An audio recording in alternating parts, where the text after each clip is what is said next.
Oke, Bismillahirrahmanirrahim. Assalamualaikum warahmatullahi wabarakatuh.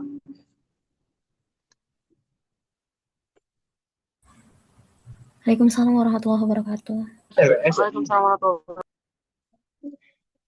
Ya, alhamdulillahirabbil alamin, wa bihi nasta'in ala umurid dunya waddin. Wassalatu wassalamu ala asyrafil anbiya'i wal mursalin wa ala alihi wa sahbihi ajma'in, amma ba'd. Alhamdulillah, segala puji bagi Allah atas kesempatan baiknya. Kita masih diberikan banyak kesempatan baik. Dan pada pertemuan kali ini kita bertemu dalam rangka mendiskusikan gitu ya terkait dengan khususnya diskusi anti-feminisme yang berfokus pada karya dari Mbak Aquarina Harismasari. Dan nanti juga kita akan dibersamai oleh penulisnya langsung dan juga satu pemantik lagi yang akan menemani teman-teman gitu ya dalam membrainstorming terkait dengan isu feminisme yang barangkali teman-teman nggak asing lagi ya tentang feminisme ini. Tapi mungkin sebelum kita mulai, kita baca basmalah bersama. Bismillahirrahmanirrahim. Kemudian juga akan ada pembacaan ayat suci Al-Quran yang akan dibacakan oleh saudari Nur Aini Hasibuan. Kepada Nur Aini Hasibuan disilahkan. Oke, baik. Assalamualaikum warahmatullahi wabarakatuh. Waalaikumsalam warahmatullahi wabarakatuh.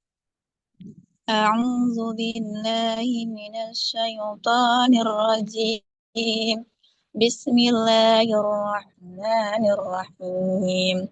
Idza waqa'atil waqi'ah laisa liwaqa'atiha kadhibah khafidatur rafi'ah idza ruzzatil ardu razza wa bussatil jibalu ba'sa fakanat haba'an mumbassa wa kuntum azwajan thalasa fa ashabul maimanah ma ashabul maimanah wa ashabul mas'amah ma ashabul mas'amah والسابقون السابقون أولئك المقربون في جنات النعيم ثلة من الأولين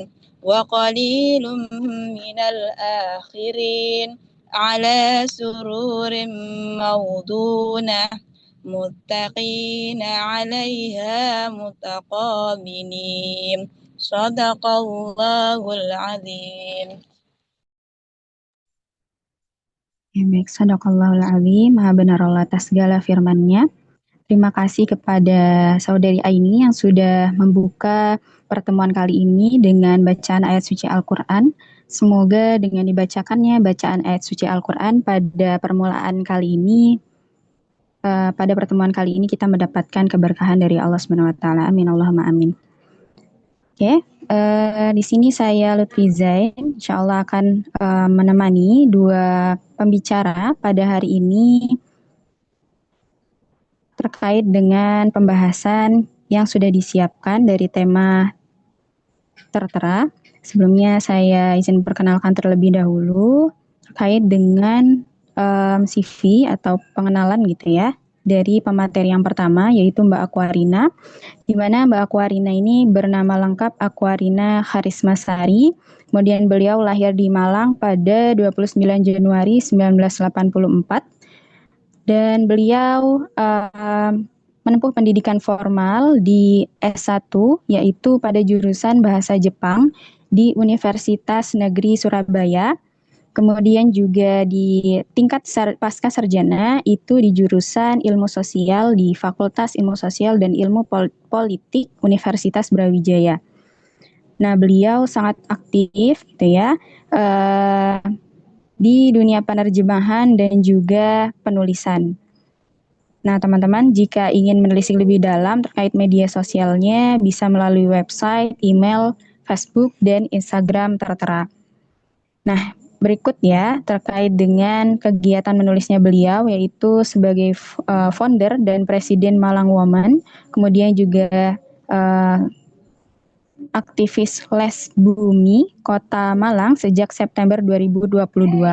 Nah, kemudian publikasi beliau ini mencakup fiksi dan juga non fiksi, mulai dari cerpen gitu ya. Di sini dengan judul Mikhail dimuat di koran Jawa Pos pada tahun 2009.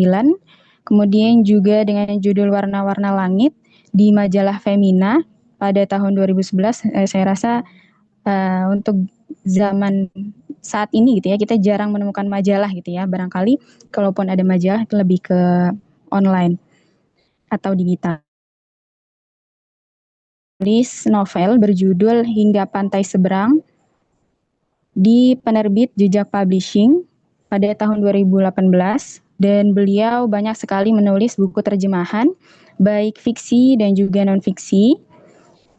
Kemudian juga beliau sangat aktif ya di berbagai seminar dan forum sastra tingkat nasional. Mungkin kita sambut terlebih dahulu. Halo Mbak Aquarina, bagaimana kabarnya Mbak Aquarina? Apakah sudah hadir?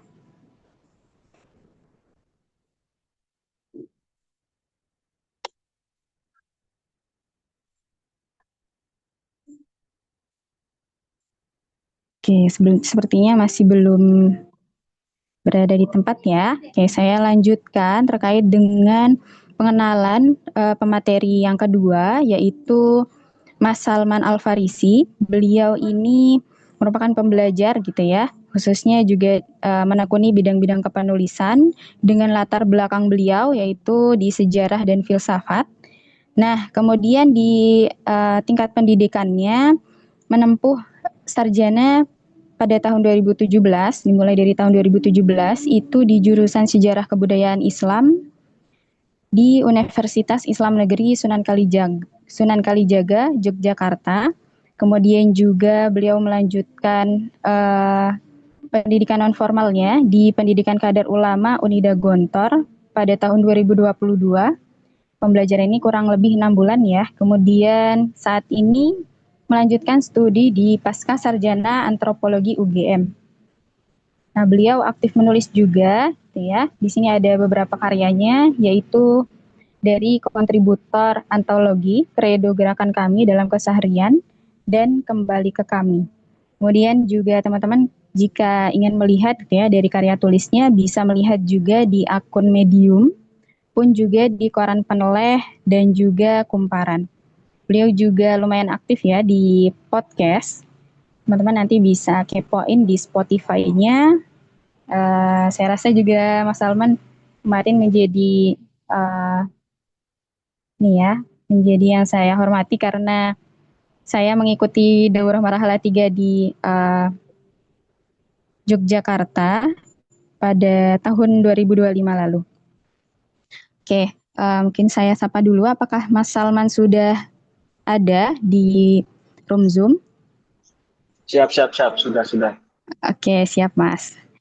Ya, langsung saya persilahkan saja pada pemateri pertama, yaitu yang akan menyampaikan materinya pada kali ini, yaitu adalah Mbak Aquarina. Kemudian nanti setelah Mbak Aquarina, kurang lebih ada 40 menit ya, Mbak Dita. Kemudian nanti akan dilanjutkan oleh Mas Salman, dan teman-teman bisa mencatat materi pada hari ini gitu ya, atau diskusi pada hari ini, dan barangkali nanti ada yang mau ditanyakan atau didiskusikan juga bisa dipersiapkan. Oke, Mbak Aquarina sudah ada ya?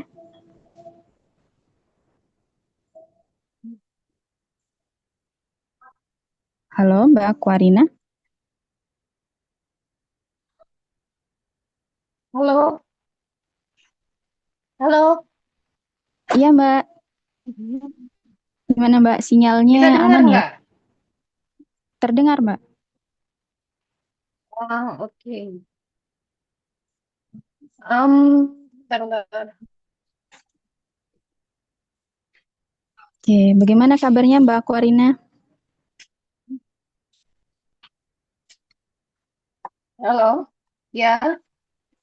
Oke, suara Iya, saya masuk? alhamdulillah baik. Oh ya, alhamdulillah. Apa kabar?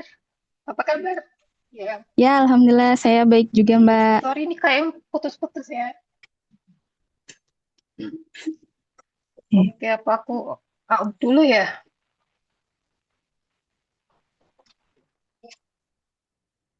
Bentar, bentar. Mbak. Um,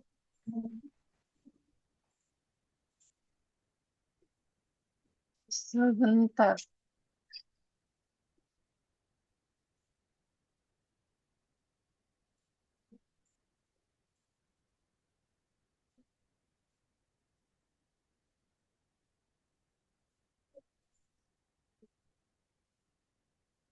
Aku coba pakai HP aja ya. Oh ya, boleh-boleh Mbak. Bisa pindah device terlebih dahulu.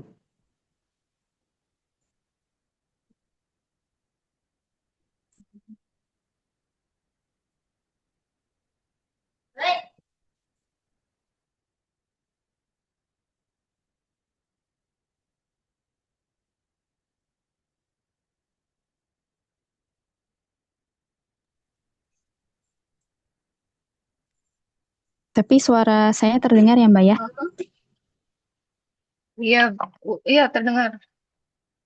Oke.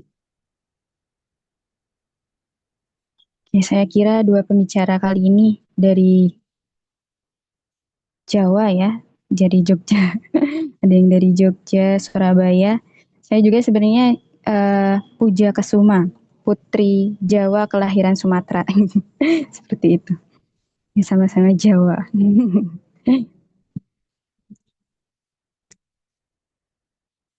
Oke, mohon teman-teman yang lain menunggu ya. Oh iya, bagi yang tidak berkendala bisa on cam. Nah, kita di pertemuan kali ini bermuajahah bersama bersilaturahim, saling mengenal antara satu dan yang lainnya. Oh iya, saya belum menanyakan ya, mungkin bisa lewat kolom chat ya. Kira-kira dari mana aja nih para peserta diskusi pada malam hari ini?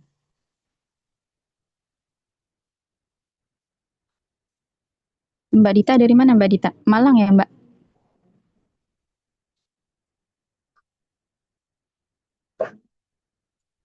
Mbak Dita lagi nggak ini ya, stay.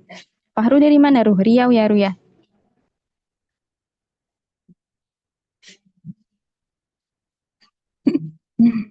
Oke oke.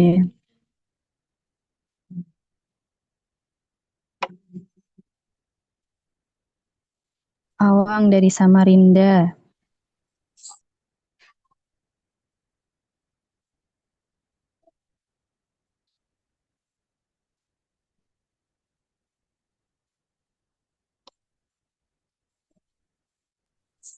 Oh, Wah, ini cara on cam-nya gimana? Aku nggak ngerti ya. Baru pertama kali sih main Zoom ini baru hari ini. Oh gitu ya, bisa di klik ini videonya. share screen-nya kelihatan nggak? Share screen-nya belum terlihat nih Mbak. Aduh, gimana nih? Atau mau dibantu share screen? Mungkin nanti bisa dikirim PPT-nya lewat Mbak Dita ya. Oh, oke.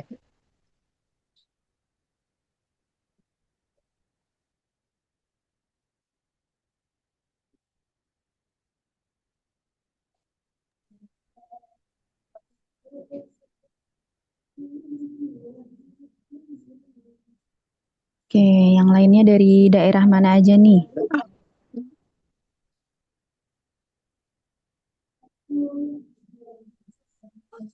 Jakarta Pusat. Jakarta Pusat. Oke. Jakpus. Mbak Anissa Kuafardan dari Kendari, Ini bisa? Bekasi. Cek Mbak Vivi, Oh sudah iya, saya kirim ke Mbak Vivi ya. Untuk oke oke. Oke, baik-baik. Mungkin sembari Device saya baru. men-share, bisa dimulai terlebih dahulu, Mbak Aquarina.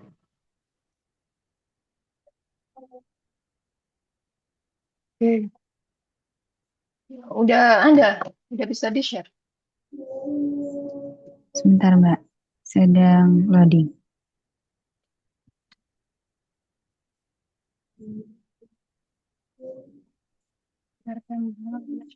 Ya, kalau karya Mbak Aquarina ini yang anti feminis terbit tahun berapa ya, Mbak ya? Terbit 2025 bulan Juni. Oh, baru ya berarti. Kenapa sih? Susah ya?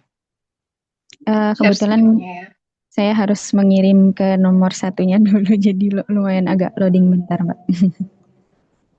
Enggak, ini screen.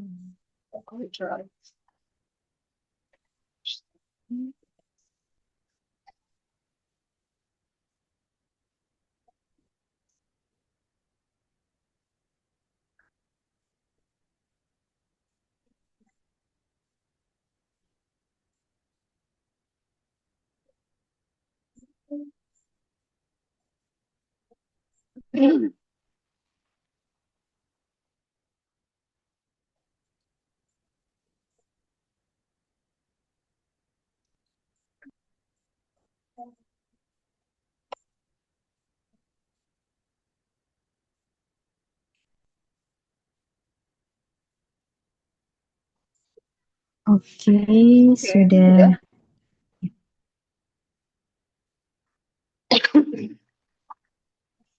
Sudah ya.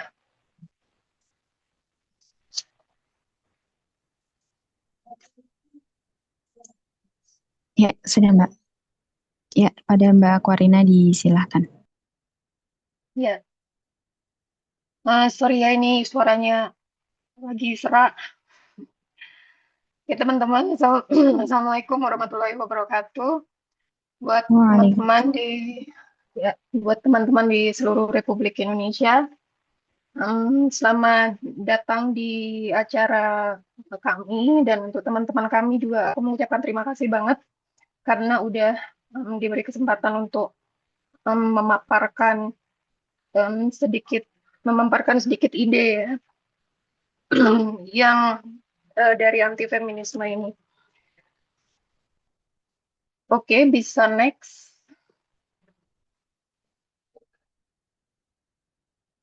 Baik. Iya, teman-teman. Jadi anti-feminisme ini sebenarnya adalah sebuah antitesis. Antitesis dari tesis feminis. Nah, waktu awal aku mau menerbitkan buku anti-feminisme itu sebenarnya ada subjudul, yaitu sebuah antitesis. Jadi ada subjudulnya sebenarnya, anti-feminisme sebuah antitesis. Cuman waktu itu editorku nggak setuju. Katanya kalau dalam dunia perbukuan itu semakin singkat judulnya itu semakin baik. Jadi subjudul sebuah antitesis itu dihilangkan. Nah, jadi mungkin banyak orang tuh yang bertanya-tanya anti-feminisme itu apa gitu. Nah, yang kedua, anti-feminisme itu merupakan tesis dari dari ujian master saya gitu. Nah, di sini ini ada fotonya Tan Malaka juga. Di dalam sebuah dialektika, jadi tesis itu akan selalu mengalami antitesis. Nah, feminisme sebagai tesis dia dikritik dalam bentuk antitesis itu. Nah, setelah antitesis, nanti ada satu proses lagi, ada 3, yaitu negasi, negasi atas antitesis itu, atau negasi atas negasi.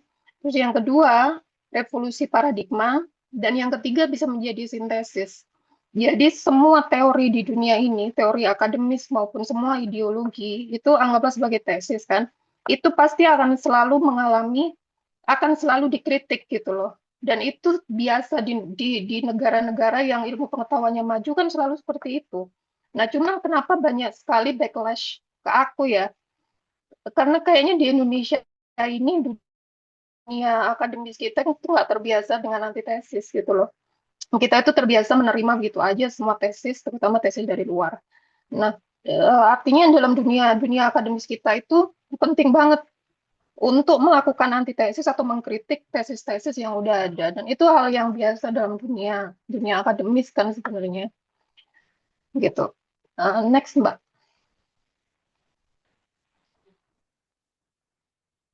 Oke.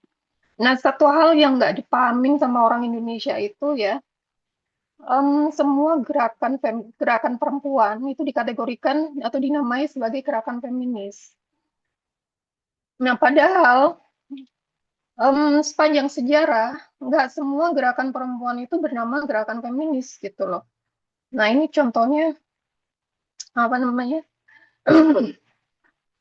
Ini ada satu feminis yang bernama Nancy Scott. Oke.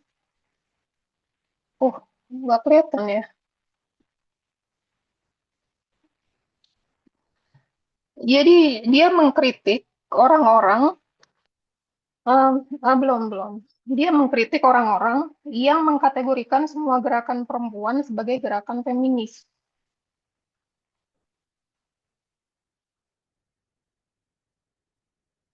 Sebentar.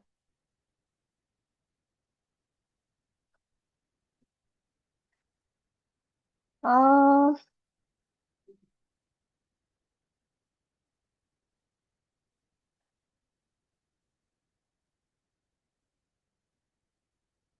jadi itu yang nggak kelihatan itu. Nah, Nancy itu bilang begini, as feminist historian today, we must be able to appreciate and credit women's ideas in the past without having to name them feminist. Jadi Nancy ini sebagai feminis dia ngomong sendiri bahwa uh, mereka para historian itu harus bisa menghargai apa gagasan-gagasan tentang perempuan tanpa harus menamai gerakan-gerakan itu sebagai gerakan feminis gitu loh.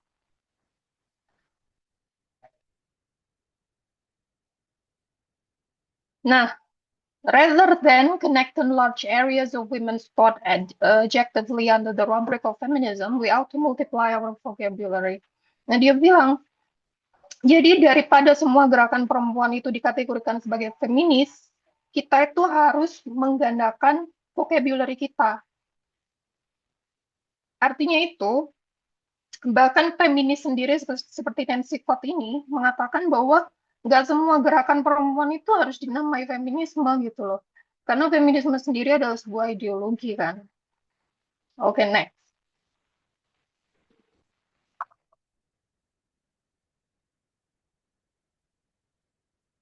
Nah, kenapa kemudian aku uh, mengkritik feminisme atau mengkritik feminisme dan membangun sebuah antitesis terhadap teori itu? Jadi, tesis feminis itu menggunakan sebuah paradigma yang bernama paradigma kekorbanan atau victimhood paradigm. Nah, ideologi feminis ini menggunakan mindset ini dan menjadikannya narasi, yaitu bahwa wanita sebagai kolektif adalah korban dari kolektif lain, laki-laki dan semua sistem yang dipimpin secara formal oleh laki-laki, misalnya agama, negara, dan sistem sosial patriarkal. Jadi dari semua gerakan feminis itu yang mereka jadikan dasar dari pergerakan mereka adalah bahwa semua wanita itu diklaim sebagai korban. Nah, tesisku ini membantah klaim-klaim itu. Kalau feminis mengatakan bahwa sepanjang sejarah itu perempuan nggak punya kuasa, atau selama ini perempuan itu ditindas oleh laki-laki, nah tesisku itu berhasil membuktikan bahwa klaim-klaim itu salah gitu loh. Klaim-klaim itu salah. Nah, aku ngomong salah tuh nggak sembarangan ngomong klaim kalian salah gitu. Tapi karena itulah tesis itu ada gitu kan. Oke, next.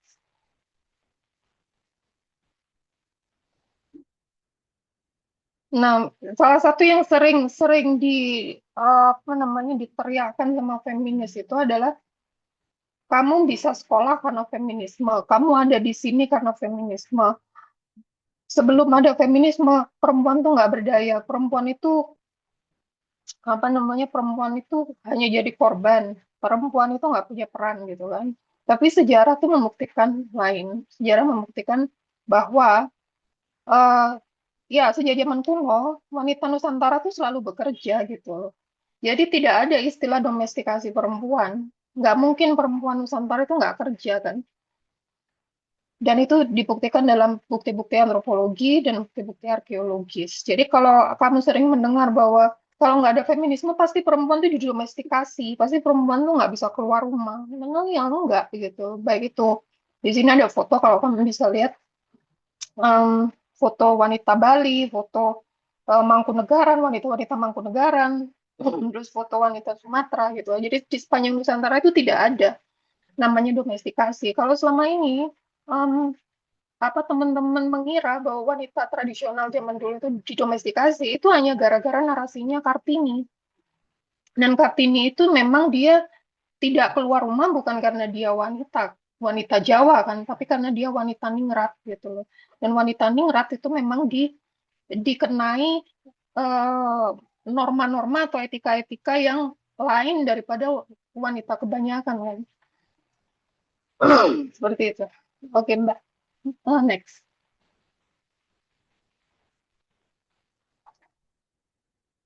Iya.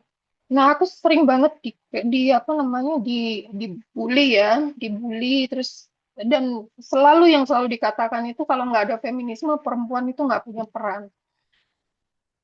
Dan itu tidak berdasar sama sekali secara arkeologi, secara sejarah itu tidak berdasar. Karena kalau teman-teman pergi ke candi, misalnya candi apapun lah, candi apapun, dan di situ teman-teman lihat reliefnya, misalnya di situ kelihatan bahwa di ruang-ruang sosial, apa namanya di ruang-ruang sosial itu wanita dan pria itu sama-sama ada gitu, baik itu berdagang, berkesenian, bahkan dalam ranah politik dan semua ranah. Jadi tidak ada istilah domestikasi perempuan, terus istilah publik publik privat pun di Nusantara kuno itu nggak ada. Semuanya sama-sama ada di semua ruang gitu loh. Dan itu bisa kelihatan di relief-relief candi. Bahkan di abad ke-9 atau abad 10, abad 11 itu kelihatan bagaimana wanita itu aktif di semua semua lini kehidupan. Next, Mbak.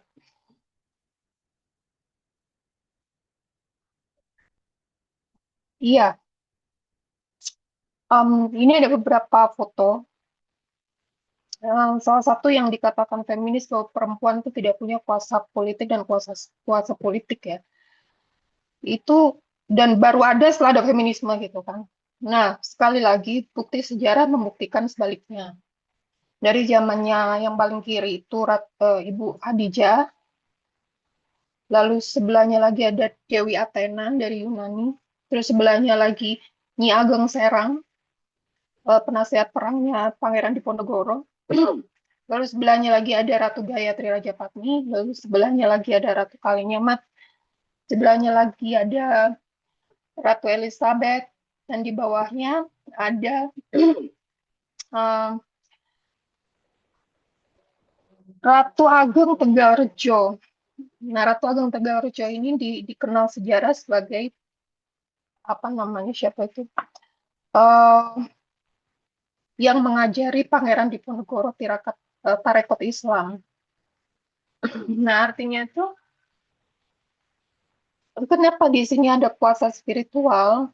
Kenapa selama ini feminis menganggap bahwa wanita itu tidak punya kuasa dalam agama misalnya? Kenapa nggak punya kuasa? Karena letak wanita itu sebenarnya bukan dalam agama secara hukum ya, tapi secara spiritual. Nah, masalahnya di dalam teori feminis yang berasal dari masyarakat sekuler, spiritualitas itu tidak dianggap sebagai power gitu loh.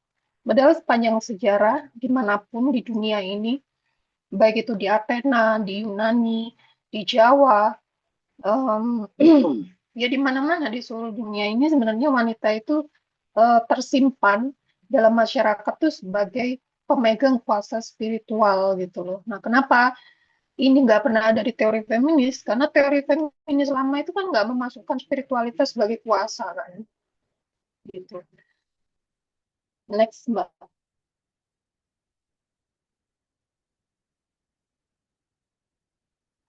Oh iya, jadi waktu saya penelitian kemarin itu saya keliling Jawa Timur kan. Nah, mungkin teman-teman mungkin pernah ke Jawa Timur atau mungkin di wilayah lain juga ada simbol-simbol seperti ini. Jadi yang menarik di Jawa Timur itu adalah em, di dalam kisah-kisah tentang pemimpin-pemimpin laki-laki itu selalu ada sosok wanita yang ada di sampingnya gitu. Entah itu istrinya, entah itu ibunya. Tapi intinya itu dalam sejarah dan dalam ketidaksadaran kolektif masyarakat Jawa, mereka itu nggak bisa memisahkan laki-laki dengan perempuan. Nah, artinya itu kalau selama ini feminis menganggap bahwa perempuan itu tersingkir ke belakang atau perempuan itu marginal, itu karena mereka nggak bisa membaca sebenarnya. Nah, contohnya misalnya eh, yang paling kiri ini ada Pasaraya Nyai Ratu Rondo Kuning. Dan di sebelahnya ada Gunung Kombang. Gunung Kombang itu tempatnya Kanjeng Ratu Kidul, tempatnya orang-orang Jawa yang melakukan ritual. Nah, di situ selalu ada fotonya Bung Karno gitu. Nah, terus apa namanya yang bawah ini ada Pasaraian Dewi Sekardadu. Itu ibunya Sunan Giri. Terus sebelahnya ada makam Dewi Amiswati. Dan Amiswati itu ibunya eh, seorang tokoh laki-laki dari Trenggalek kalau nggak salah. Dan makamnya tuh bersebelahan gitu loh. Nah, artinya itu dalam teori arketipenya Jungian, ternyata wanita itu nggak pernah tersingkir dari sejarah, nggak pernah tersingkir dari ketidaksadaran kolektif manusia juga nggak pernah tersingkir. Cuman dia nggak muncul aja, nggak muncul ke depan gitu loh. Yang jadi raja laki-laki misalnya. Tapi ketika mereka menjadi sosok mitologis atau sosok spiritual yang dikultuskan dalam masyarakat, eh, sosok pengimbangannya itu selalu ada, yaitu istrinya atau ibunya itu. Jadi kalau feminis mengatakan selama ini perempuan itu dimarginalkan atau disingkirkan dari kekuasaan kan, itu karena teori itu nggak bisa baca gitu loh. Bukan karena tersingkir beneran. Nah, eh, apa namanya di Jawa Timur itu tokoh-tokoh wanita yang tidak memegang kekuasaan formal itu tadi itu dikultuskan dan dihormati sama sama seperti tokoh laki-lakinya. Jadi misalnya Pasaraian Dewi Sekardadu itu kan ibunya Sunan Giri. Yang dikenal sebagai tokoh itu kan memang Sunan Giri. Tapi secara ketidaksadaran kolektif itu tokoh perempuannya itu selalu dicari siapa yang ada di sebelahnya Sunan Giri gitu loh. Kenapa seorang Sunan Giri itu bisa jadi Sunan Giri? Nah, pasti mitosnya akan dicari. Ibunya siapa, istrinya siapa. Nah, itu nggak bisa tersingkirkan dari ketidaksadaran kolektif. Itu yang disebut arketipe atau archetype. Dan itu sejak zaman purba selalu seperti itu. Itu. Nah, next, Mbak.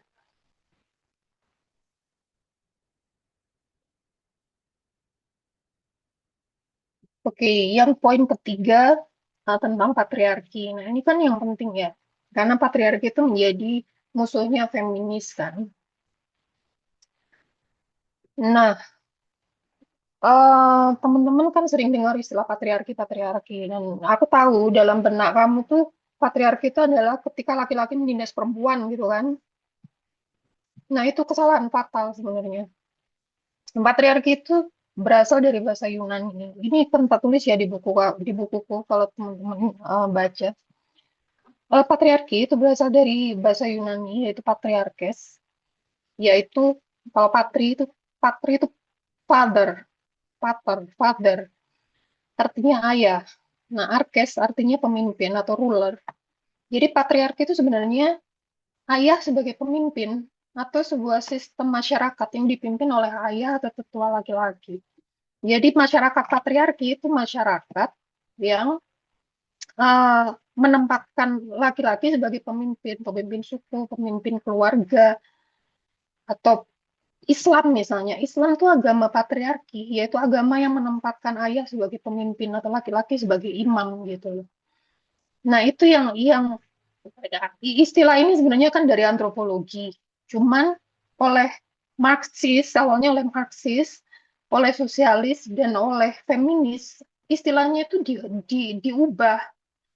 Jadi menurut feminis dan menurut Marxis, ketika laki-laki menjadi pemimpin, pasti laki-laki menindas. Sehingga istilah patriarki itu kemudian mengalami pergeseran makna 180 derajat. Jadi dari patriarki sebagai rule of the father atau sebuah sistem yang dikepalai ayah berubah menjadi sebuah sistem di mana laki-laki menindas perempuan. Jadi akhir-akhir ini kan banyak, aku nggak mau laki-laki patriarki. Jadi kalau kamu nggak mau laki-laki patriarki, berarti nggak mau laki-laki yang memposisikan dirinya sebagai pemimpin. Dan itu kan berbeda 180 derajat kan dari arti yang sebenarnya. Next, Mbak. Oke. Jadi dengan definisi bahwa patriarki itu adalah rule of the father atau sebuah sistem kepemimpinan ayah, di sini agama-agama Abrahamik itu adalah agama-agama patriarkal. Agama-agama yang dipimpin oleh the patriarch atau father gitu loh.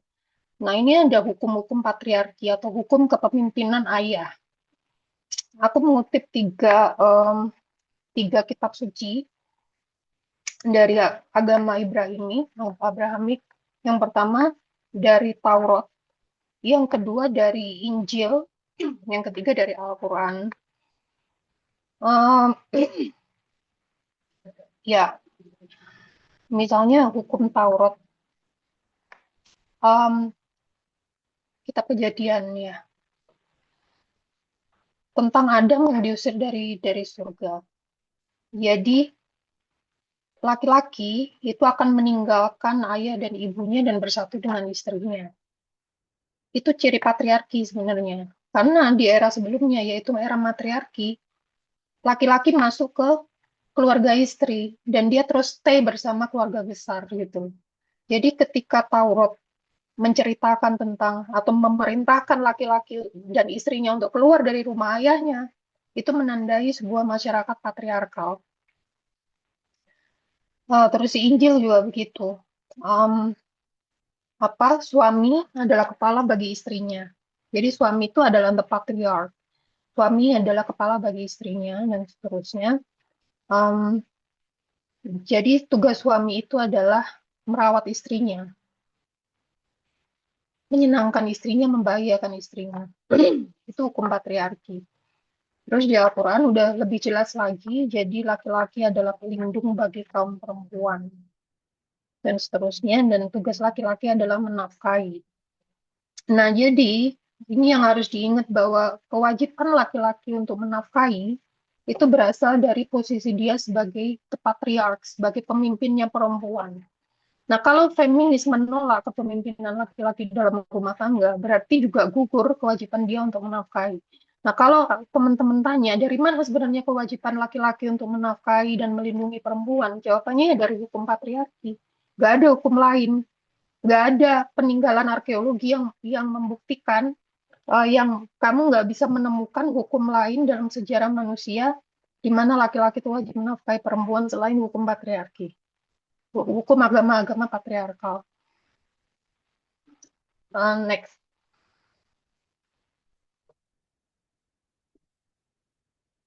Iya, terus produk-produk patriarki itu apa sih? Produk-produk masyarakat yang dipimpin oleh ayah itu apa sepanjang sejarah itu? Nah, kalau bisa lihat layarnya, masyarakat patriarki atau agama patriarki atau tradisi patriarki itu menghasilkan moral dan menghasilkan hukum-hukum yang sampai saat ini dipakai oleh manusia. Misalnya apa? Misalnya jangan membunuh. Itu hukum Musa kan? Hukum Nabi Musa tidak boleh membunuh, jangan membunuh. Itu berasal dari Musa dan Musa itu adalah the patriarch. selain Abraham. Sebutannya patriark. Apalagi dalam agama Kristen menyebut nabi-nabi itu sebagai patriark. Jadi mereka adalah bapak-bapak patriarkal. Terus masyarakat patriarki itu juga menghasilkan revolusi industri, teknologi, dan ilmu pengetahuan. Nah, selama ini patriarki dimaknai sebagai penindasan kepada perempuan kan. Padahal sebenarnya patriarki itu menghasilkan banyak hal yang sampai saat ini kita nikmati gitu. Teknologi, infrastruktur. Nah, ada feminis tuh yang bilang, kalau nggak ada feminisme, kamu nggak bisa sekolah. Oh, salah. Kamu bisa sekolah karena kapitalisme. Karena kapitalisme menciptakan lapangan pekerjaan. Nah, lapangan pekerjaan menghasilkan tuntutan atas kaum terdidik. Dan muncullah sekolah-sekolah modern di awal abad 19. Jadi, kenapa nenek-nenek kita dulu yang jadi petani nggak sekolah? Ya, karena secara ekonomi tidak dibutuhkan. Nah, kebutuhan akan pendidikan itu selalu mengikuti kebutuhan ekonomi. Panjang sejarah seperti itu. Ya, next. Ya, terus kalau definisi tentang patriarki, yaitu hukum kepemimpinan ayah itu dipegang ya, apa jadinya kalau hukum patriarki tidak ditegakkan? Jawabannya adalah fatherless. Jadi sekali lagi patriarki itu adalah rule of the father. Dan hukum patriarki menempatkan ayah sebagai pemimpin dengan tugasnya melindungi dan menafkahi perempuan dan anak istrinya. Jadi sebenarnya tugas patriarki itu tugas yang sangat berat untuk laki-laki. Gitu. Nah, tanpa tegaknya hukum patriarki, maka yang terjadi adalah situasi fatherless. Dan ini ada data statistik di Amerika Serikat. Jadi, the biggest root cause of crime is fatherlessness. Penyebab utama kejahatan adalah fatherlessness. Jadi, menurut data ini, orang-orang yang melakukan kriminalitas berat itu terindikasi berkorelasi dengan ketiadaan figur ayah dalam keluarganya. Nah, figur ayah nggak ada itu seperti apa? Nah, kalau data ini menunjukkan bahwa 80% keluarga African American itu fatherless. Fatherlessnya kenapa? Karena di luar nikah. Jadi wanita-wanita kulit hitam hamil di luar nikah, terus dia punya anak, anaknya nggak punya ayah. Nah, itu berkorelasi terhadap tingkat kriminalitas yang tinggi di kalangan kulit hitam. Nah, parahnya di Indonesia ini, istilah fatherless itu udah diubah lagi sama feminis. Jadi, aku pernah baca sebuah artikel. Kenapa terjadi fatherless? Oh, karena bapaknya nggak mau ikut cuci piring, gitu. Oh, karena bapaknya nggak ikut pekerjaan rumah tangga, gitu. Itu kan sangat bahaya ya.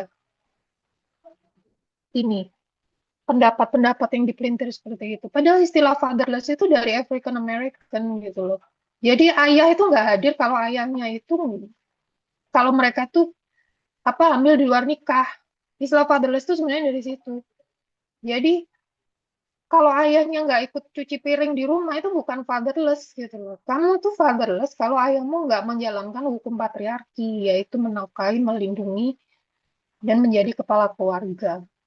Itu fatherless. Jadi juga jangan dibalik-balik gitu. Next.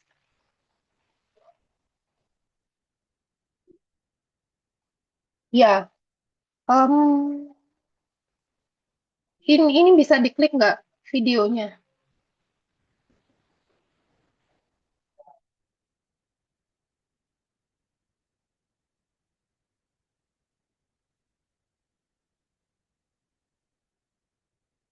Ada suaranya? Kayaknya ketika di share screen dia nggak masuk Mbak suaranya. Bisa dengar dikit tapi. You're not going to get ahead. And this is like the greatest era of female progress that we're going through. Girls spend a lot more time on social media than boys.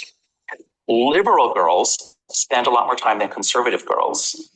That didn't used to be the case, but as we get into the 2010s, when everything gets so politicized, we get into the Great Awakening, we get into the polarization, the illiberalism that is, that you and I have really been, writing about and talking about for a long time. As we get into the era, the feeds of the liberal girls gets much more taken over by how terrible the world is, everything's sexist, you're not going to get ahead. And this is like the greatest era of female progress that we're going through. But liberal girls are sort of caught in a set of disempowering ideas. And my previous book, The Coddling the American Mind, with Greg Lukianoff, was exactly about that. Here's 3 terrible, terrible ideas. And if you believe them, you're almost guaranteed to be a failure in life. It's what doesn't kill you makes you weaker. Always trust your feelings. And life is a battle between good people and evil people. And for liberal girls, a lot of them got sucked into that kind of mindset. And it happened on Tumblr in 2013. That was the transition point when certain ideas were developed. So that's when girls' mental health takes a tumble. If you graph out liberal boys and liberal girls and conservative boys and conservative girls, it's the liberal girls who really rise first and fastest on depression. And the conservative boys are not up that much. So everyone is worse off, but being conservative seems to root you. You're not as easily pushed into this crazy world. Being in a religious family seems to root you. And those 2 things seem to be protective.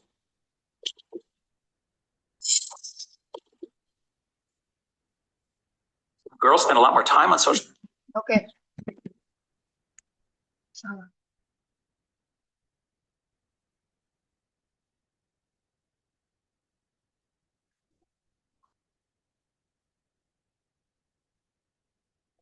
Bisa kembali ke ya. Muter ya. Lihat tadi Jonathan Haidt, seorang psikolog sosial yang juga aku kutip di bukuku. Dia mengatakan dia membuat penelitian perbedaan antara gadis-gadis liberal di Amerika dengan gadis-gadis konservatif. Nah, feminis itu bagian dari kelompok liberal. Ideologi feminis itu ideologi liberal. Nah, orang-orang konservatif di Amerika itu pasti anti-feminis. Nah, terus menurut penelitiannya Haidt ini, liberal girls atau cewek-cewek liberal itu dia terjebak dalam disempowering ideas. Dia terjebak dalam ide-ide yang justru membuat melemahkan perempuan. Jadi mindset yang melemahkan. Mindset apa? Mindset bahwa perempuan itu adalah korban. Perempuan itu adalah kelompok yang rentan. Perempuan itu harus selalu melawan laki-laki, melawan patriarki, melawan sistem yang menindas. Nah, itu gagasan yang sebenarnya melemahkan. Dan itu gagasan-gagasan feminis dari awal kan, bahwa perempuan itu adalah korban dari penindasan laki-laki, perempuan itu harus melawan. Nah, ternyata menurut Jonathan Haidt ini, dia psikolog sosial ini, itu yang membuat banyak gadis-gadis liberal itu, termasuk gadis-gadis yang pro dengan feminisme, pro dengan aborsi, pro dengan semua gagasan-gagasan liberal itu, ternyata mereka tuh lebih rentan depresi loh. Mereka tuh banyak mengalami depresi. Justru karena gagasan-gagasan yang disampaikan oleh orang-orang liberal seperti feminis. Nah, sementara itu gadis-gadis konservatif itu justru dia lebih sehat secara mental karena ternyata agama itu bisa menjadi root, bisa menjadi akar yang membuat mereka itu punya pegangan. Itu di Amerika. Nah, aku melihat di Indonesia juga seperti itu. Nah, artinya semakin you go deeper into feminism itu bukan semakin empowered, tapi malah disempowered. Oke, next.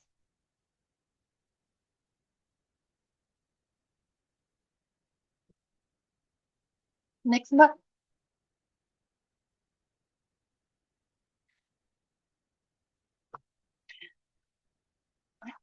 Ya, ini ada buku yang juga aku kutip di bukuku. Bukunya Lila Abulugot, seorang antropolog Muslim, tapi dia di Harvard. Dia nulis buku judulnya Do Muslim Women Need Saving?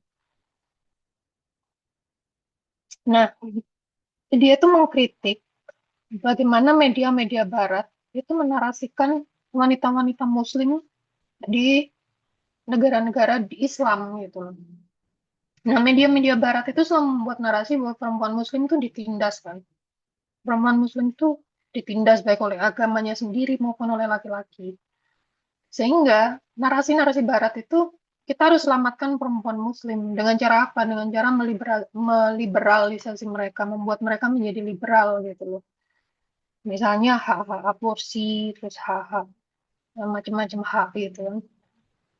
Nah, makanya Abu Luhut bertanya, do Muslim women need saving? Memang perempuan Muslim itu perlu diselamatkan kah? Terus diselamatkannya pakai apa? Nah, ternyata menurut Abu Luhut ini, narasi-narasi seperti itu menciptakan stereotip. Jadi misalnya ada satu kasus di satu negara Islam, itu satu kasus di Indonesia, ada seorang istri dibunuh sama suaminya gitu kan. Itu satu kasus, tapi kemudian kasus itu di blow up. Sehingga menjadi di blow up besar-besaran, jadi seolah-olah itu terjadi masif gitu loh. Itu terjadi masif di seluruh perempuan Indonesia mengalaminya. Nah, akhirnya itu menciptakan stereotip bahwa semua perempuan Muslim itu mengalami kejadian seperti itu, dan semua laki-laki Muslim itu sama jahatnya gitu. Nah, Abu Lughod juga menemukan bukti bahwa ternyata sebelum Amerika Serikat menyerang Afghanistan, menyerang Libya, dan menyerang Irak, yang pertama kali di blow up oleh media-media liberal Barat itu adalah perempuan.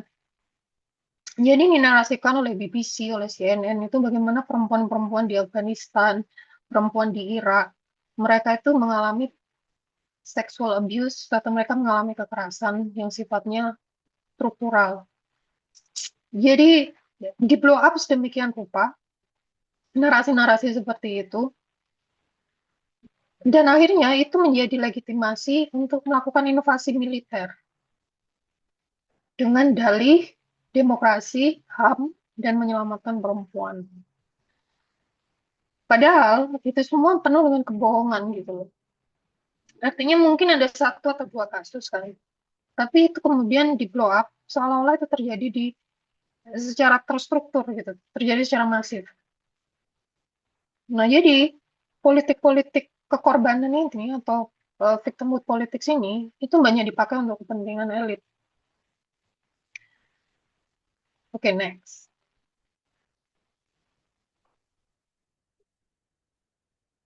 Ya, ini kesimpulan aku dampak dari ideologi feminisme. Ideologi feminisme itu dia menolak dua gender kan. Nah, di Amerika itu gender itu ada banyak. Sampai ada istilah they, them, she, her. Itu kan sebenarnya karena mereka menolak woman and men. Kan. Nah, ini ideologi gender yang ini itu menciptakan gerakan LGBTQ. Jadi ideologi gender feminis itu menurunkan ideologi LGBTQ. Feminis juga menolak gender roles. Jadi dia menganggap bahwa peran gender itu hanya konstruksi sosial gitu, bukan kodrat, sehingga bisa dipertukarkan. Nah, salah satunya yang ingin dipertukarkan oleh feminisme adalah posisi laki-laki sebagai the patriarch, atau posisi laki-laki sebagai kepala rumah tangga. Nah, terus kemudian feminisme juga melabeli lack of masculinity sebagai toxic masculinity. Itu terjadi di tahun 2010-an. Jadi, feminis itu menolak maskulinitas dan menyebutnya sebagai toxic. Padahal sebenarnya kalau ada laki-laki yang toxic, itu bukan toxic masculinity, tapi lack of it. Dia justru kurang maskulin kan. Nah, terus dalam upaya feminis untuk menghancurkan patriarki atau menghancurkan sistem kepemimpinan ayah itu, dia pernah di tahun 2000-an, di tahun 2000 kalau nggak salah, itu pernah melakukan, kelompok feminis di Jakarta itu pernah melakukan upaya untuk merevisi undang-undang perkawinan. Jadi dalam undang-undang perkawinan itu kan ada pasal laki-laki sebagai suami sebagai kepala rumah tangga dan mencari nafkah utama kan. Nah, itu waktu itu pengen direvisi sama feminis gitu loh. Jadi kalau revisi itu berhasil, kalau revisi undang-undang waktu itu berhasil, dan waktu itu dialami oleh kelompok Islam. Nah, kalau itu berhasil, berarti laki-laki tidak lagi jadi kepala rumah tangga dan laki-laki tidak wajib menafkahi. Nah, kalau ada yang anti dengan patriarki, berarti kan anti dengan hukum ini. Nah, karena feminis itu anti patriarki atau anti sistem yang dikepalai oleh ayah atau dikepalai oleh laki-laki, salah satu yang ingin dia lakukan adalah menghapus atau merevisi setiap undang-undang yang mewajibkan laki-laki menafkahi dan mewajibkan laki-laki sebagai kepala rumah tangga.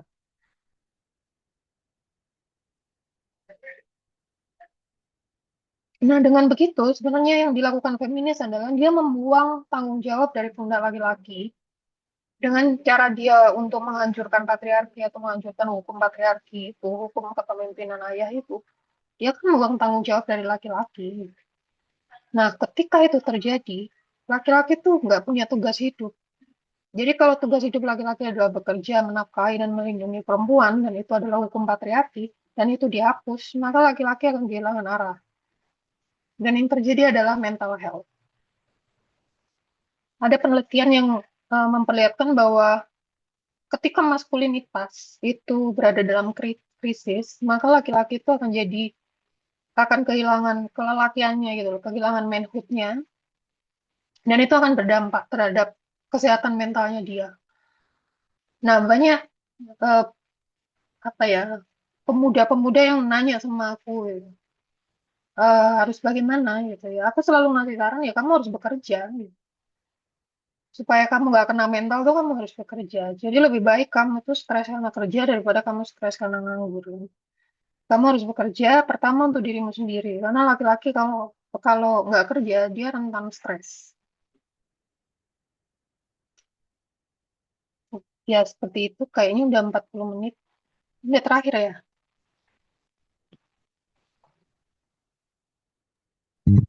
Oke, Insya Allah. Terima kasih Mbak Aquarina ya. Di sini saya banyak dapat pelajaran baru ya, apalagi terkait dengan patriarki yang sebenarnya identik makna dari patriarki itu ya penindasan gitu terhadap perempuan, ternyata jauh ya lebih dalam dan justru menjadi hal yang positif gitu ya. Dan ini juga perlu kita perdalam ya terkait dengan makna patriarki itu sendiri. Oke, selanjutnya kita lanjut saja kepada pembicara kedua, yaitu Mas Salman Al-Farisi. Pada Mas Salman disilahkan.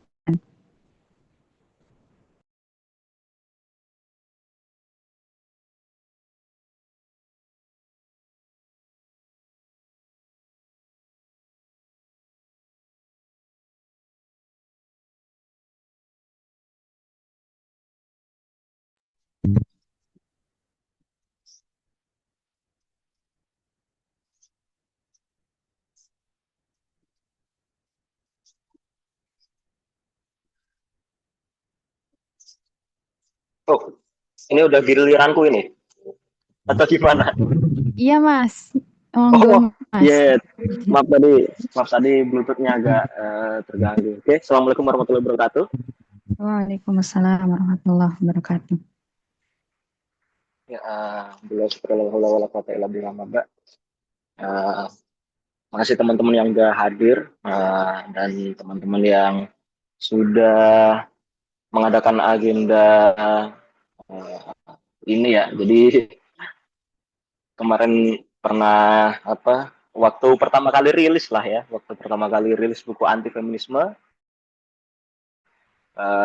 aku excited banget karena dilatar belakangi dengan keraguan-keraguan dari awal dan pengalaman-pengalaman yang ada sebagai laki-laki, karena kayak beberapa pemikiran yang aku pikir terasa something wrong gitu kan, dan masih terlalu timpang, dan sepertinya feminisme ini belum bisa memberikan jawaban untuk kesetaraan gitu atau rules yang lebih mapan gitu ya. Ya dari buku ini, dari webinar ini, dan aku juga melihat di YouTube gitu ya, bahwa Mbak Rina ini selalu mengatakan kalau sering dibully, dan setelah rilis buku itu sering dibully, sering kritik oleh teman-teman feminis, dan saya sampaikan bahwa itu adalah makanan sehari-hari anak kami gitu. Kita bertahun-tahun bahkan sejak keran reformasi itu muncul itu kan gerakan feminis itu kan mulai masuk di Indonesia kan, yang biasanya aksi di Senayan, dan itu ada masih ada dokumentasinya gitu. Sejak awal keran reformasi muncul ya kita sudah langsung menolak feminisme dari awal gitu, bukan kemudian hanya sekedar dogma saja, bukan tapi ini juga dikarenakan sebenarnya kami ya Kesatuan Aksi ini cuma pengen punya gerakan sendiri yang mempunyai perhatian atas keperempuanan, yang enggak pengen dikait-kaitin sama feminis gitu. Dan setiap kali kita memberikan perhatian kepada gerakan perempuan, pasti selalu dibilang juga kalau ya itu kan aksi-aksi yang kalian lakukan atau gerakan yang kalian lakukan itu kan berasal dari feminis gitu. Padahal ya kami dari awal tidak pernah belajar feminis dan hanya menjalankan Quran, Sunnah dan kaul-kaul ulama, lalu mempraktekkannya dalam aksi, dalam gerakan kami. Ya hanya kayak gitu. Jadi dari awal kita tidak pernah menggunakan feminisme sebagai kacamata untuk melihat realitas, dan ketika ada yang persis pasti biasanya dianggap sebagai menjiplak feminis, ketika beda itu nanti dianggap sebagai anti feminis gitu. Jadi sebelum adanya buku anti feminis, kami sudah mengalami pahit getir yang mungkin dirasakan oleh Mbak Rina sekarang ini gitu ya. Dan sebagai kawan senasib ya, saya mengucapkan selamat atas terbitnya buku ini. Ini sangat memberikan insight bagi kami dan menjadi angin segar gitu ya. Tentu bukan karena kami langsung menerima secara utuh pemikiran yang ada di buku ini, tentu bukan seperti itu, tapi dengan banyaknya alternatif wacana yang muncul, ini akan menjadi lebih memperkaya dan membuat pemikiran antitesis dari feminisme ini menjadi lebih matang gitulah. Nah, untuk mengawali pembahasan mengenai antitesis tadi, saya dulu pernah menulis satu tweet lah itu pada saat itu ya. Kalau tidak salah judulnya Arus Balik. Nah, pada tulisan itu kita melihat bahwa feminisme di awal-awalnya itu dianggap sebagai satu gerakan ya memang empowerment, karena pada saat itu realitanya adalah perempuan tidak mendapatkan gaji yang layak, perempuan tidak mendapatkan haknya secara utuh, padahal jam kerjanya sama, porsinya sama, tapi hanya karena perempuan, lalu mereka mendapatkan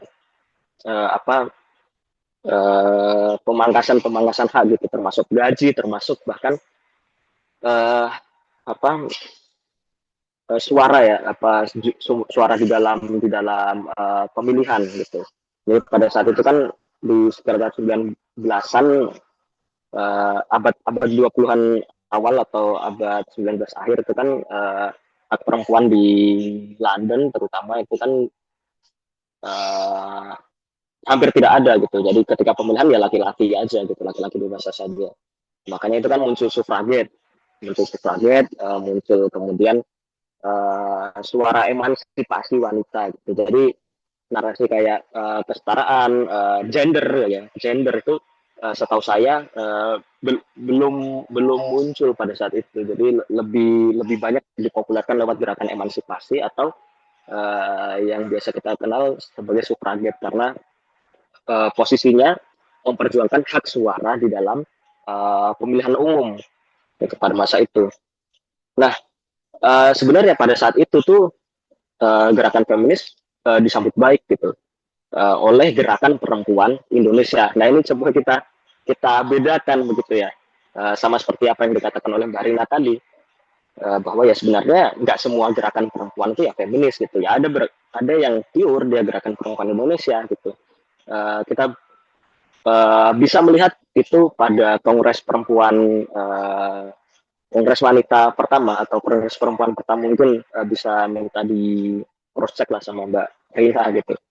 Kalau tidak salah 1931 ya Mbak ya, atau tahun berapa itu Kongres Perempuan pertama itu? Sekitar tahun segitu ya kalau tidak salah. 1928. 1928. Oh berarti masih 1 tahun sama ini Sumpah Pemuda berarti ya? Iya, jadi kan Sumpah Pemuda dulu, habis itu 1 Oktober, November, Desember. 22 Desember 1928. Iya, 1928. Nah itu beberapa gerakan itu menampilkan diri sebagai gerakan kaum ibu gitu, dan bahkan ketika menyuarakan hak pendidikan, organisasi-organisasi perempuan itu membuat sebuah sekolah-sekolah yang memang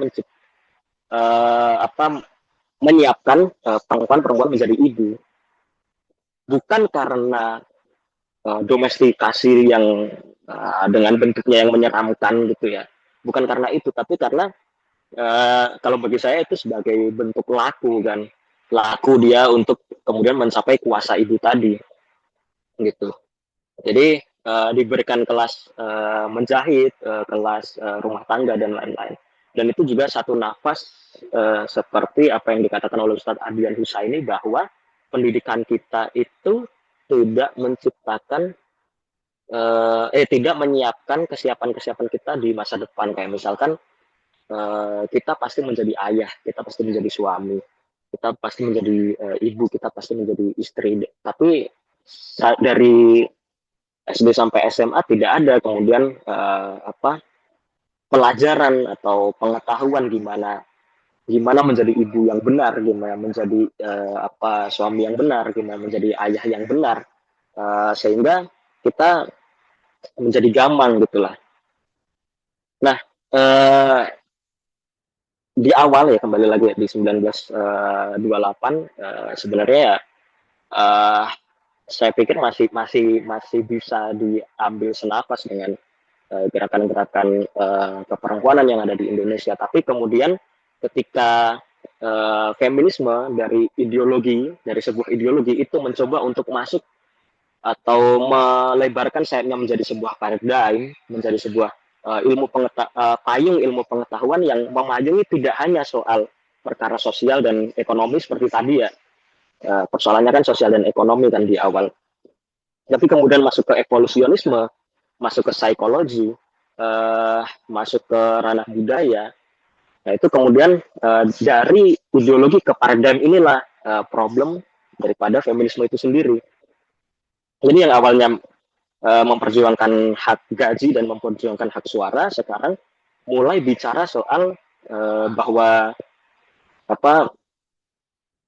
secara evolusionis gay itu merupakan normalitas yang ada di dalam proses evolusionis gitu. Padahal sebenarnya kan kita tahu sendiri bagaimana ketertarikan itu muncul dan lain-lain itu seperti apa gitu kan. Atau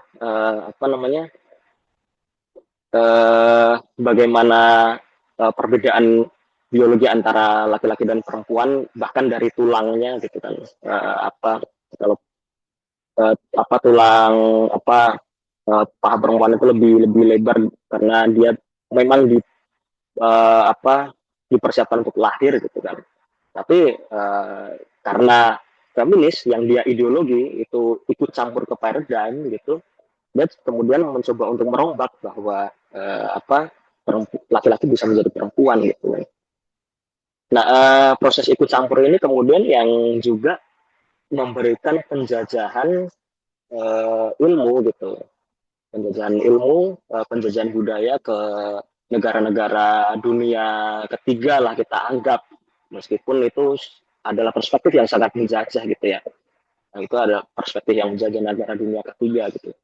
Seolah-olah kita tidak mempunyai kemajuan, kita tidak mempunyai kita tidak mandiri atas diri kita sendiri, kita tidak mempunyai ilmu dari awal gitu kan, seolah-olah yang mempunyai ilmu adalah negara dunia pertama gitu.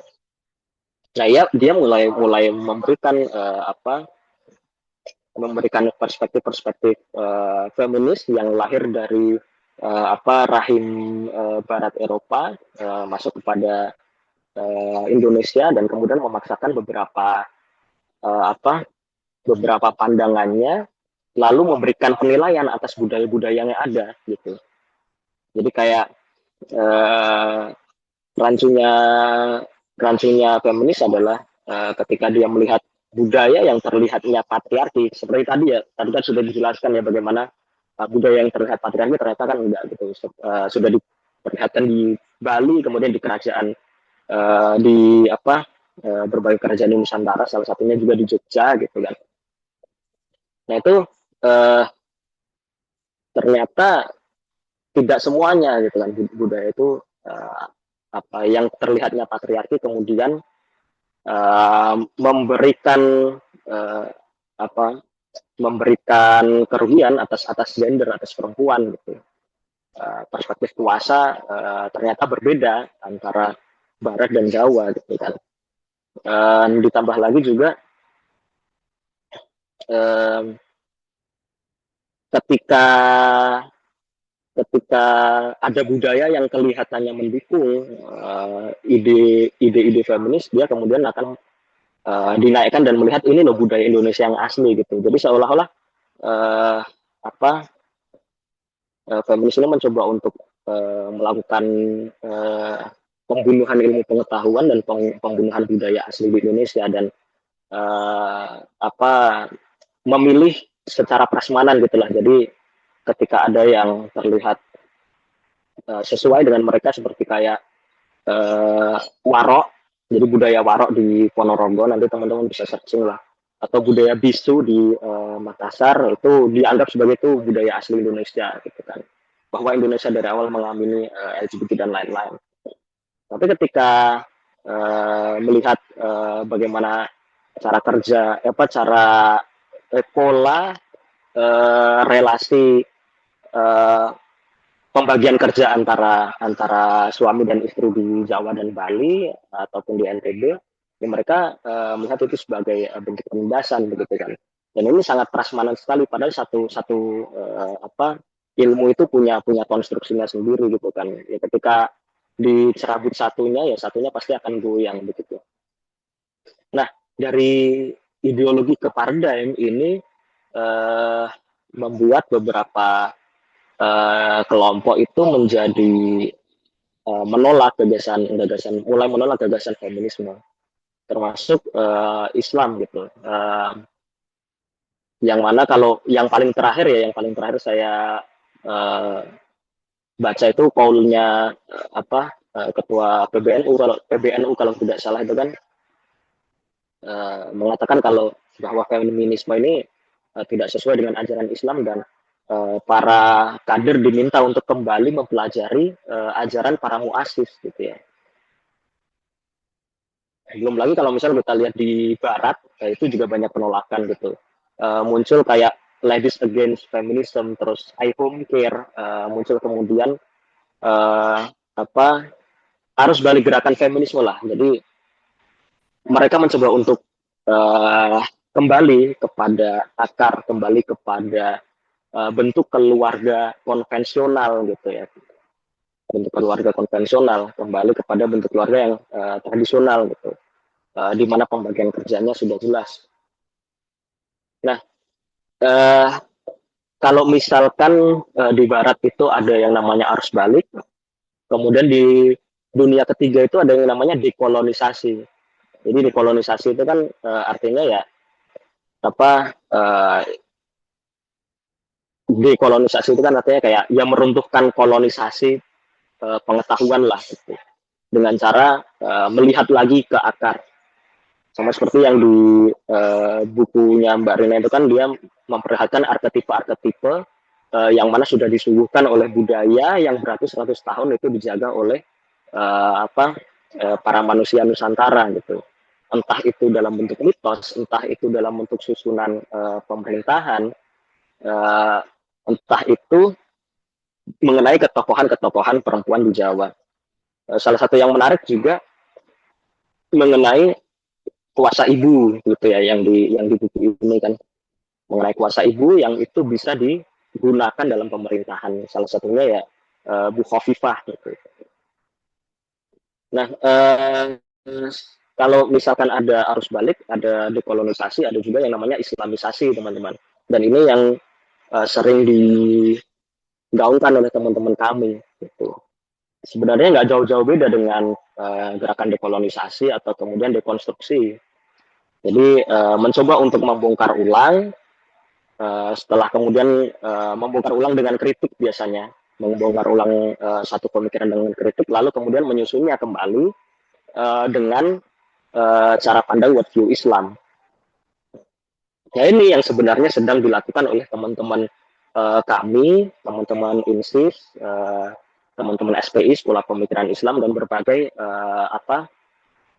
sekolah pemikiran yang itu ada di Indonesia gitu, yang berkiblat pada islamisasi ilmu pengetahuannya Syed Muhammad Naqib Alatas.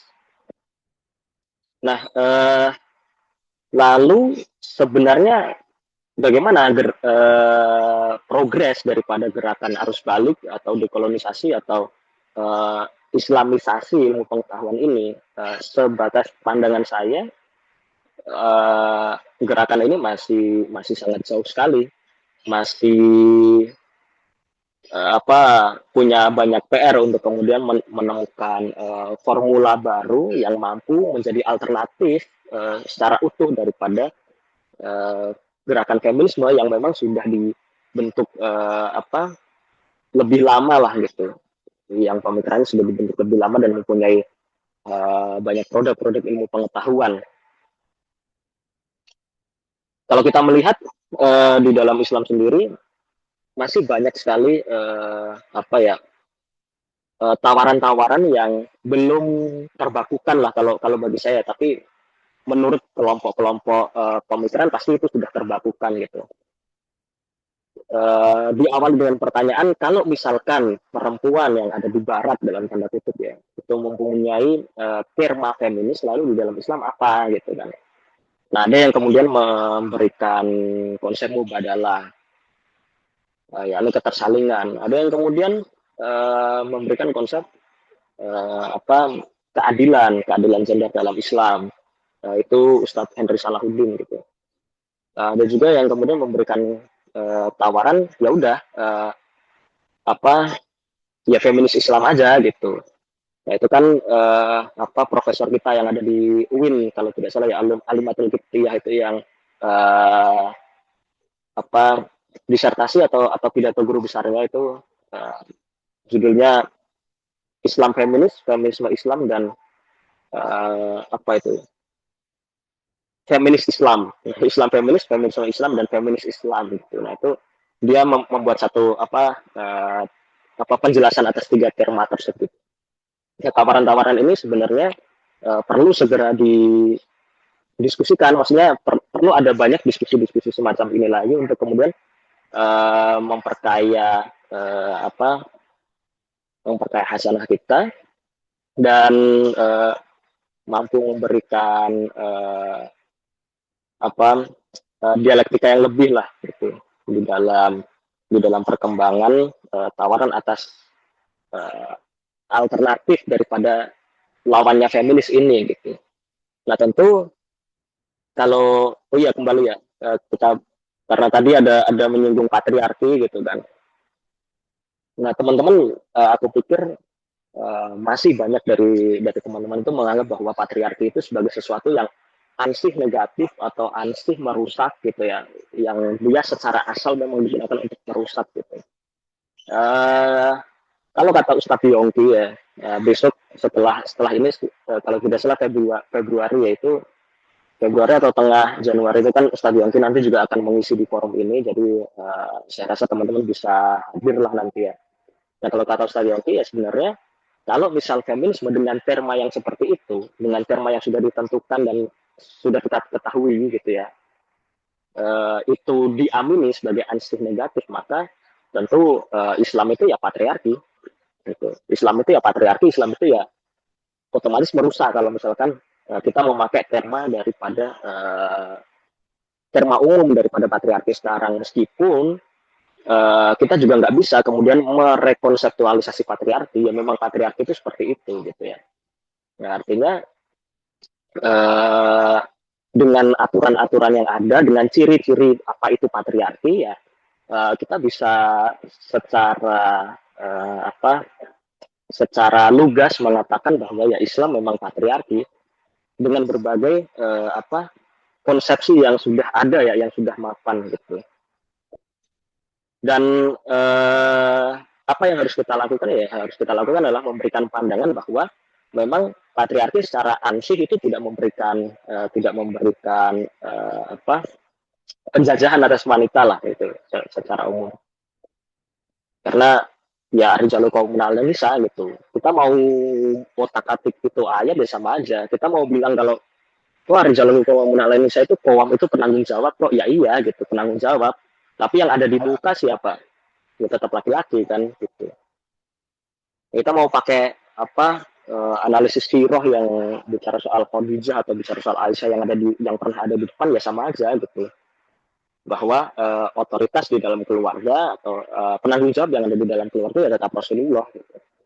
Artinya mau di otak-atik seperti apapun, mau kita menghindari seperti apapun, ya Islam memang patriarki dan ya itu kita gitu loh. Jadi jangan hanya karena orang lain ngelihat itu jelek dan sebagainya ngomongin kalau itu jelek, kita jadi FOMO dan malas mikir sehingga nyoba nyari cocok logi atau mencoba untuk melakukan pelarian atau denial dengan apa yang kita punya gitu. Nah ini PR dari gerakan muslimah di Islam, termasuknya di kami ya, salah satunya ya, yaitu seperti itu, untuk kemudian tidak denial dan mulai menghadapi challenge-challenge yang diberikan gitu loh oleh gerakan feminis. Jadi singkatnya sebenarnya kita belum mempunyai konsepsi yang utuh tentang apa sih sistem yang kemudian merugikan perempuan saat ini itu apa sih gitu loh. Islam tidak pernah mendiskusikan itu. Dia hanya mengambil ya patriarki gitu aja. Padahal patriarki dibentuk atau didiskusikan, termanya itu didiskusikan tanpa melibatkan orang-orang Islam gitu. Jadi kita nggak pernah diajak nimbrung nih. Kemudian rapatnya udah selesai. Terus kita tiba-tiba ngikut mereka gitu. Padahal kita sebenarnya bisa merapatkan itu sendiri. Kita bisa mendiskusikan itu sendiri. Ya masalahnya belum ada diskusi yang komprehensif. Atau sebenarnya sudah dimulai tapi memang alternatif ini masih perlu dibicarakan bersama tentang sebenarnya sistem seperti apa yang membuat dunia ini mampu merugikan wanita gitulah ya, atau kayak alternatif apa di luar feminisme yang bisa kita pakai gitu. Itu belum benar-benar baku gitu. Nah, salah satu yang mungkin masih jumping conclusion ya, itu adalah tawaran daripada Sayyid Qutb. Nah, ini kalau teman-teman kami pasti kenal lah Sayyid Qutb siapa gitu. Nah, jadi Sayyid Qutb tidak bicara soal patriarki, tidak bicara soal kapitalisme dan lain-lain, tapi juga bicara soal sistem jahiliyah, sistem yang didasari atas dasar nafsu gitu. Jadi memang nafsu itu kan ya mampu menggiring pada kebaikan dan mampu menggiring kepada keburukan gitu. Tapi ketika nafsu itu didominasi dengan nafsu hewan, ya itu akan menggiring kepada keburukan. Dan apa jadinya jika nafsu keburukan ini terjadi secara kolektif di seluruh masyarakat gitu? Ya makanya akan muncul sebuah budaya dan sistem yang jahiliyah, yang mana kemudian merugikan perempuan gitu. Terjadinya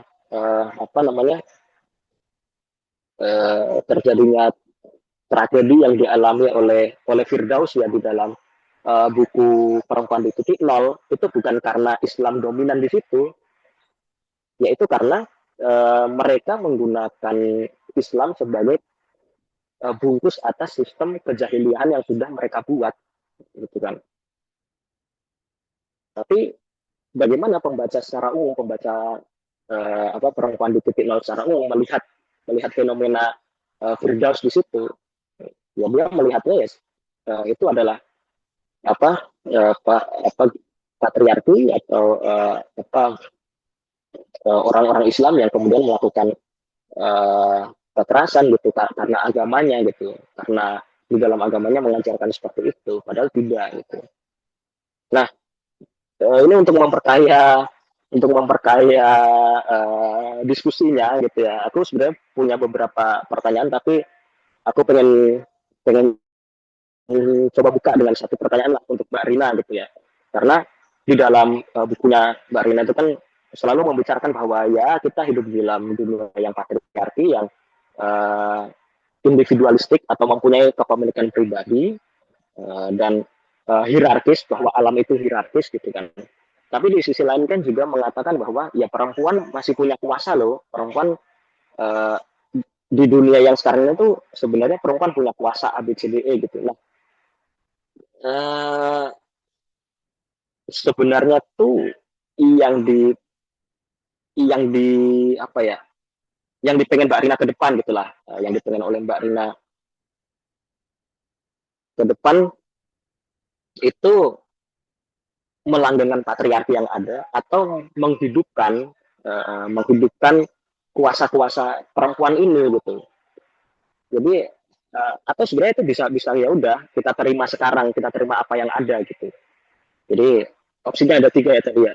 Apakah mau menghidupkan patriarki secara utuh, atau ingin menghidupkan kuasa perempuan tadi, atau ya udah menerima yang sekarang ini, dan yang sekarang ini ya udah perfect gitu loh. Itu bagaimana Mbak, kalau menurut Mbak bagaimana itu?